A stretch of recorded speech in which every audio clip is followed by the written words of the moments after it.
an efficient offense. Chiefs used a ton of 12, 13 personnel, putting multiple tight ends on the field. I think they figured out how best to utilize Xavier Worthy, not primarily as a downfield threat, but using him more on shallow concepts against man coverage underneath, manufactured touches. To me, though, the biggest thing that they can do to improve upon what we saw at the end of last year without Rice is not really about the receivers. Also, I should mention Hollywood Brown being back at some point could help, but more about the run game. This was the least explosive rushing attack in all of football last year. Isaiah Pacheco played briefly in the preseason game against Chicago, and I thought he looked more explosive than he did last season, so I think there's hope that farther removed from the injury, maybe they can get more from him on the ground. I think, to me, if they can get more out of him, coupled with understanding how to use Worthy and then hopefully having some Hollywood Brown at some point, the offense can be, at minimum, at least as good as it was in the second half of last season.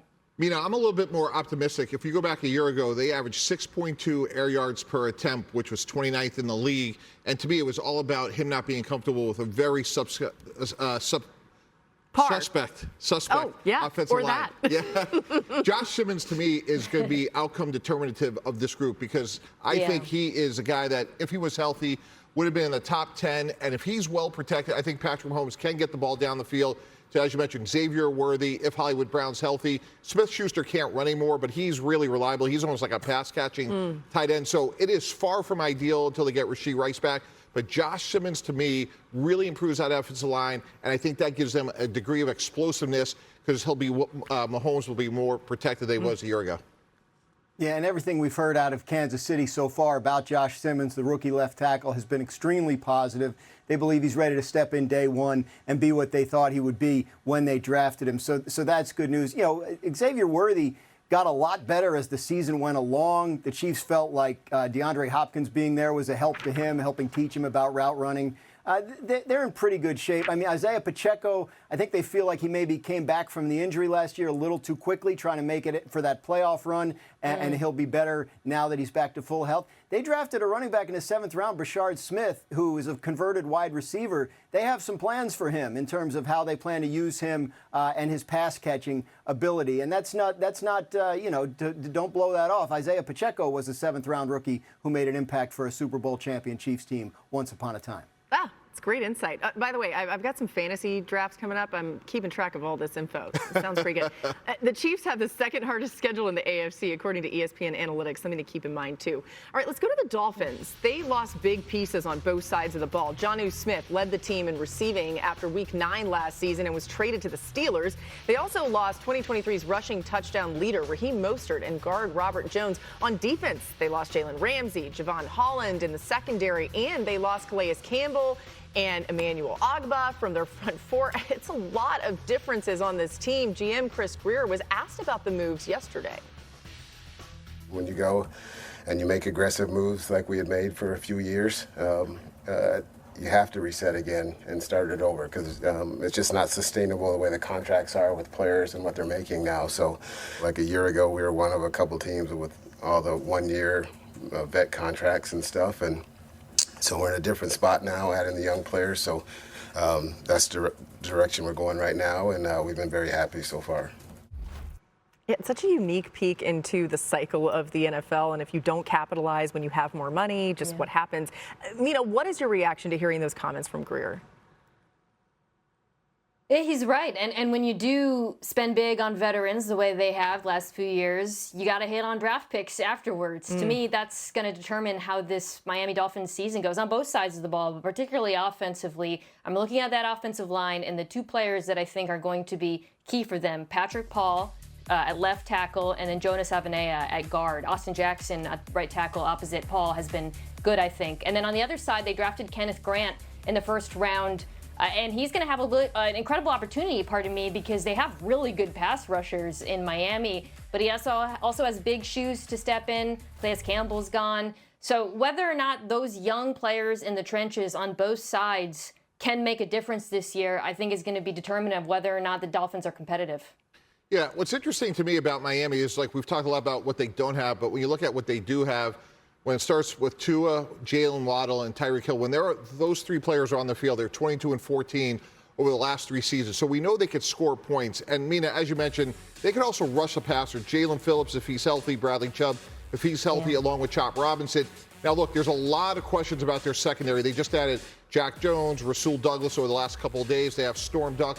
A lot of questions back there. But I know this. If you could rush the passer consistently, it allows you to cover up some vulnerabilities on the back end. So they can do the hard things well, score and rush the passer, and hopefully that will be more than enough to make up for, again, some of the other questions they have. You know, the Dolphins started 2-6 last year. Then they won 6 of their next 8. And if you talk to people in that building, they'll tell you that that 8-game stretch showed them sort of who was with the program, and they wanted to lean into some of those guys. And when they did add veterans this offseason, they tried to get guys with good leadership reputations. Willie Gay, the linebacker, Minkah Fitzpatrick, the safety. So they really feel like it's been about almost like a culture reset there, and that Mike McDaniel, the head coach, has told the team several times, last year gives us a chance to kind of reset and not have to deal with outside expectations and focus on our work. So they feel like they're trying to get it back to basics there. Of course, the one thing everyone says with the Dolphins when you talk about their prospects this year is, well, we got to keep the quarterback healthy. You know, Dan, I was there when we drafted Minkah Fitzpatrick, and he is a guy that will hold others accountable. He is a quarterback of the defense. He has rare leadership, in my opinion, for someone that is a safety. So I totally agree with what you're saying. And ironically about their record, typically Miami wants to play a lot of those home games early, take advantage of the heat down there. Hopefully they'll get off to a better start this year. Yeah, and then they hope they can finish stronger. It's been December collapses, too, that have been sort of the commentary on a lot of their recent seasons when they started out strong. All right, we've got a lot more coming your way. And coming up next, Cowboys Nation. This is not Micah Parsons related completely, but it kind of is. The playmaker Michael Irvin joining us, weighing in on a new show, plus what's really going on in Dallas. He has comments on Micah Parsons and whether this deal will get done. That's next. Go ahead on, just like Tom Landry. And I'm going to tell you something, man. He loved Drew Pearson. Called him Clutch. For every catch he made, my daddy was just so happy. I told him so good. Do Clutch is the man. Said, son, one day I'm going to make enough money. We're going to go see the Cowboys play. And Pro Football Hall of Famer and Cowboys legend Michael Irvin joins us now. Of course, Michael, what has this experience been like for you to be part of this Netflix series and then now being able to watch the final result? Well, it's really been a incredible experience, really, because first of all, you get to work with the people at Netflix. Those are great people at Netflix, and coming into our game and bringing what they bring to our game to help grow it and expand it. So I'm absolutely excited about that. But also reliving the moments. We always talk about we're all high achievers, the guys that played the Emmets and the Deons. We always trying to work on the next thing and doing the next thing. That was to go back and revisit our history like that. Yeah, we all started calling each other, looking at it and saying, damn, we were good. We were good. You got that right. That is so true.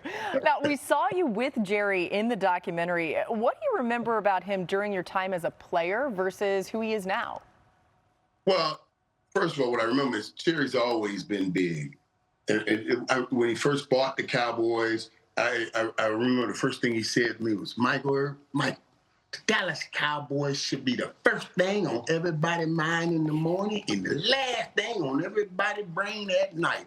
And basically, I thought he was crazy.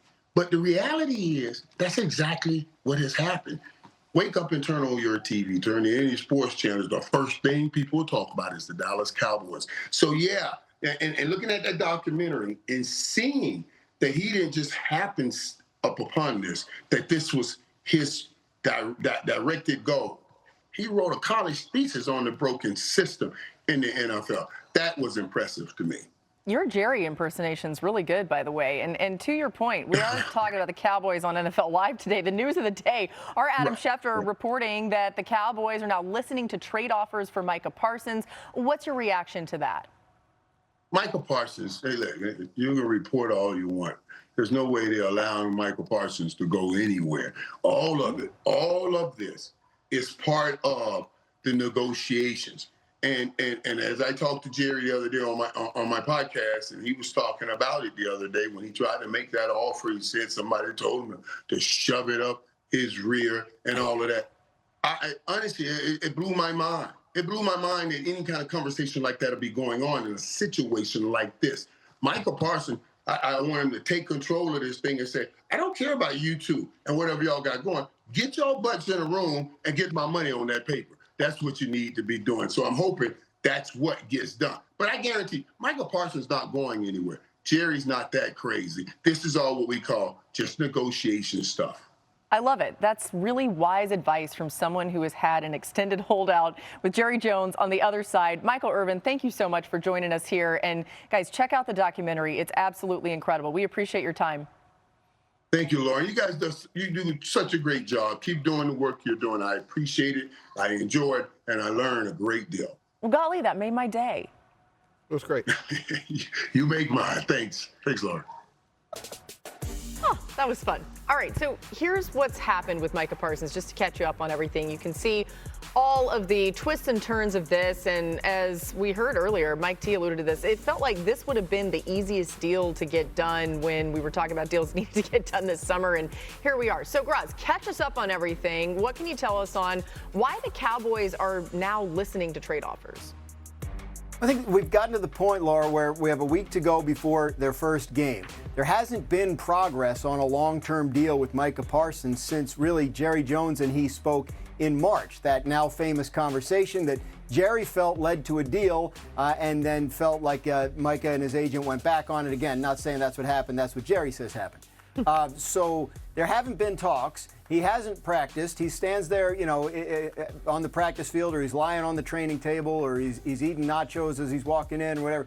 So it's gotten to a point where I think the Cowboys have confronted the idea of, like, maybe he really isn't going to play for us. And if that's the case, then we need to see what we can get. We need to at least listen. And also, like, you get to this point, if you were, and we don't know if this has happened yet, if you were to let Micah Parsons' agent talk to other teams about a potential contract ahead of a trade, then you've now presented to him real-world scenarios, right? Like, yeah, you could go to this place, you could go to this place, or you could stay here and take the deal we were talking about in March. So it may just be a way for the Cowboys to kind of hasten a resolution, which I think they would really like to get one way or the other prior to the end of Labor Day weekend, which is coming right up. Yeah, I'm glad you said that, Graz, because that feels like what's happening here. I mean, you just heard Michael Irvin talking about this too. Like, this is part of the negotiation. But Mike, let's say if you're the Cowboys, what would it take for you to potentially trade a player like Micah Parsons away? Because this just feels unfathomable to me that they actually do it. Yeah, I agree. But if you're going to do it, multiple first-round picks and a really good quality young player on a rookie deal. So